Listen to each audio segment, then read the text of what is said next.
Okay. ఎవరైనా సరే తెలిసి గాని, తెలియక గాని స్త్రీని ఇబ్బంది పెట్టి, వాళ్ళ కంటి నీరుకి కారణమైతే, మనకు ఏమైనా పరిహారాలు చేసుకోవచ్చా? లేకపోతే ఆమెనే ఎళ్లి డైరెక్ట్‌గా క్షమాపణ కోరాల్సి ఉంటుందంటారా? ఆవిడ లేకపోతే మరి ఇప్పుడు మీరు ఎవరో ఒక ఆడావిడ వల్ల ఒక ఆడావిడని మనం ఇబ్బంది పెట్టాం.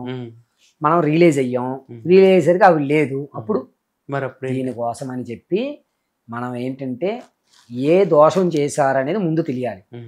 మనల్ని మనం ఆత్మ పరిశీలన చేసుకుని నేను ఈ అమ్మాయికి ఈ దోషం చేసుకున్నాను అని నువ్వు చెప్పగలిగితే దాన్ని అనుసరించి చెప్పచ్చు. ఓకే.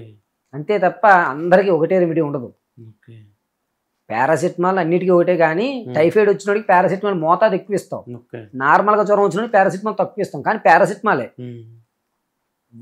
జ్వరం హెచ్చు తగ్గులను బట్టి మారుతుంది. దాంతోపాటు కాంబినేషన్ ఇస్తారు కదా.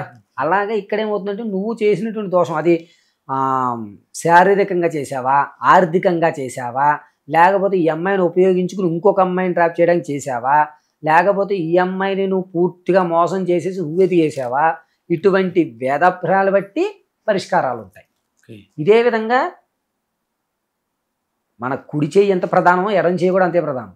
ఇదే విధంగా ఆడవాళ్ళు కూడా మగవాళ్ళని మోసం చేసిన వాళ్ళు ఉంటారు. అటువంటి వారికి శాపం జరగదా గురువు గారు అని కామెంట్లో కూడా క్వశ్చన్స్ వస్తుంటాయి. అటువంటి వాటికి కూడా వ్యవస్థ ఉందండి. ఎక్కడ అంటే